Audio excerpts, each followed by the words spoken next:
In Okoko, women worked, traded, farmed, hunted profits, and controlled wealth. Men stayed at home, they cooked, fetched water, bathed babies, swept compounds, braided children's hair, and waited patiently to be chosen. Marriage in Okoko was not begged for by men. No. A man who felt ready for marriage would wake early, bathe thoroughly, rub palm oil on his skin, dress in his finest wrapper, and sit quietly in his father's compound like a ripe fruit waiting to be plucked. Any woman who admired him and, more importantly, could afford him would arrive with a keg of wine, cola nuts, and gifts. If the man smiled and accepted the wine, the marriage was sealed. And in Okoko, a woman could marry as many husbands as she pleased, as long as she fed them, clothed them, and treated them well. In Okoko, traditions ran backward to outsiders, but forward to the people who lived there. For generations uncountable, women ruled the economy, the homes, and even marriage itself. Most women did. But Santana was not most women. Santana was wealthy, not comfortable wealthy, not doing well wealthy. She was inherited, wealth rich. Her late parents had left her lands, palm groves, livestock, trading routes, and sacks of cowries hidden so deep even lizards couldn't find them. Yet Santana lived like poverty was chasing her with a stick. She was tall, sharp-eyed, and loud-voiced.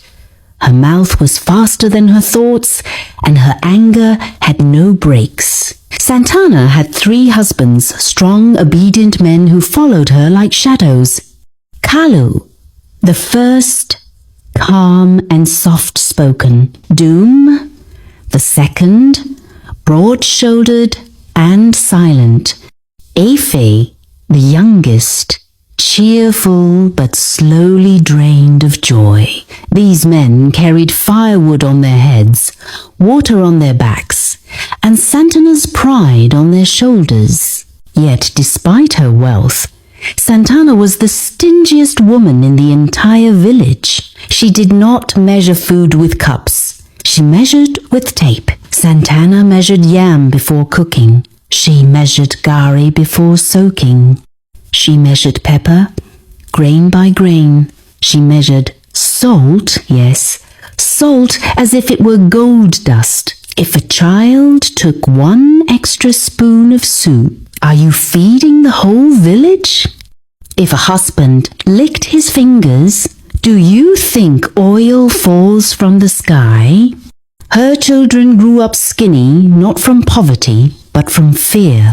Even Santana herself suffered. She denied her own hunger just to prove her wicked discipline. Visitors avoided her house. Neighbors whispered her name like a curse. Yet every evening, after screaming all day, Santana would lie on a mat and shout, "Kalu, Dume, Efe, come and massage my legs one after the other." The husbands obeyed. She would stretch her feet, sigh loudly, and complain, "This world is stressful. If not for me, you men would be useless." Some evenings, while they were hungry, she would command, "Dance for me." And they would dance, 3 grown men clapping, bending, sweating, while Santana ate slowly, counting her bites. In Okoko, many women treated their husbands with kindness. Some women cooked large meals and fed their husbands first. Some bought wrappers for them during festivals. Some even sat with their husbands at night, laughing and sharing stories. When these women saw Santana's ways, they shook their heads. Every month, Okoko women gathered under the giant mango tree for the Women's Council to discuss trade, family matters, and village peace. Whenever Santana spoke, her voice drowned others. One day, a woman gently said, "Santana, We know you're strong, but try to reduce the shouting. These men are humans too. Santana stood up like thunder. Are we here for women's meeting or gossip? Mind your business. Don't touch the tail of a tiger if you don't want regret.